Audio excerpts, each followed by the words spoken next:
Bem, amigos, recebemos com muito prazer hoje no programa a biógrafa e jornalista Paola Gentili. Paola, prazer em tê-la aqui no Ação Brasil. Igualmente, Clóvis, prazer é todo meu. Eu gostaria que você falasse da biografia que hoje está sendo lançada aqui do Misael Conrado, esse atleta paralímpico que é um exemplo de vida. E depois vamos falar da sua especialidade aí em atletas famosos, contando as histórias através da sua biografia. Então, a biografia do Misael faz parte de uma coleção que chama Coleção Pequenos Craques, que é um produto da editora Cáliz, que conta a infância dos esportistas brasileiros. Então, nós lançamos 5 livros há 4 anos atrás e agora vamos completando aos poucos a coleção. E, obviamente, a gente não pode deixar de falar no Brasil dos atletas paralímpicos, né? Porque eles têm uma performance tão boa ou até melhor em algumas modalidades do que os não deficientes. Então, a gente inaugurou a coleção dos atletas paralímpicos com o Misael, que foi para mim um exemplo, um grande prazer fazer, porque além de exemplo de um grande esportista, é um grande exemplo de vida por tudo que ele passou e por onde ele chegou. Nós voltamos de Beijing com 16 medalhas. É uma prova de que realmente essas histórias precisam ser contadas, né, Paola? Exatamente. No próprio futebol, o Brasil não tem nenhuma medalha olímpica no futebol, porém no futebol paralímpico a gente tem 2, inclusive que o Misael participou das 2 seleções, né?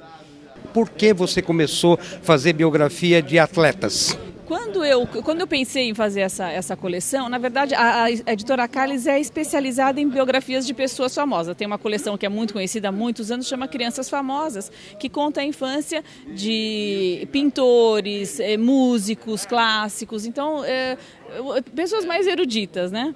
E eu, mãe, né, de dois adolescentes hoje, sempre comprei esses livros para ler para os meus filhos.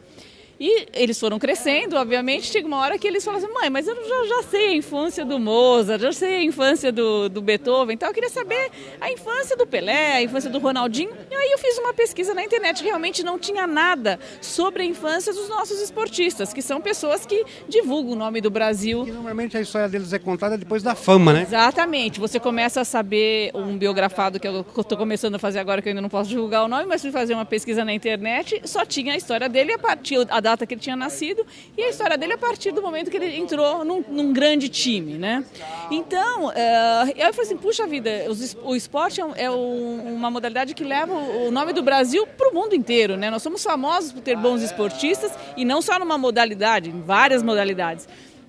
Por que não contar essas histórias também? Aí procurei a Cáliz, apresentei o projeto, eles aceitaram e aí eu comecei a fazer. A escolha dos primeiros nomes, obviamente, foi, a princípio, pelas pessoas que eu tinha mais familiaridade, mais proximidade, por conta de ser fã dessas pessoas. A Magic Paula sempre foi uma atleta que eu admirei muito quando trouxe o basquete aí junto do futebol também como uma modalidade que o Brasil se destacava. O Rivelino, por conta da seleção de 1970, que eu tenho uma predileção por todos os atletas da seleção, lembro vivamente na minha memória dessa seleção.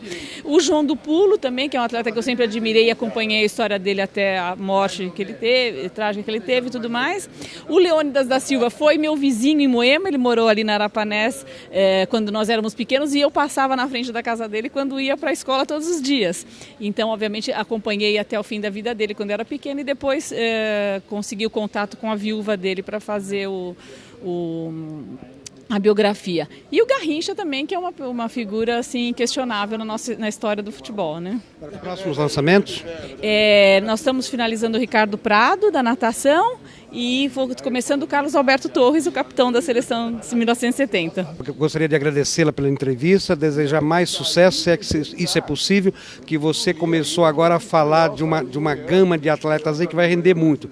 Até porque, recentemente, numa entrevista aqui na Reatec, a maior feira da América Latina de artigos para pessoas com deficiência, falava eu com o presidente do Comitê Paralímpico Brasileiro, e ele falava agora do foco brasileiro no atleta paralímpico. Então você está aí num nicho muito bom e um horizonte aberto aí para que você conte a história desses atletas realmente que fazem sucesso no Brasil. Pode ter certeza que o Misael foi só o primeiro deles.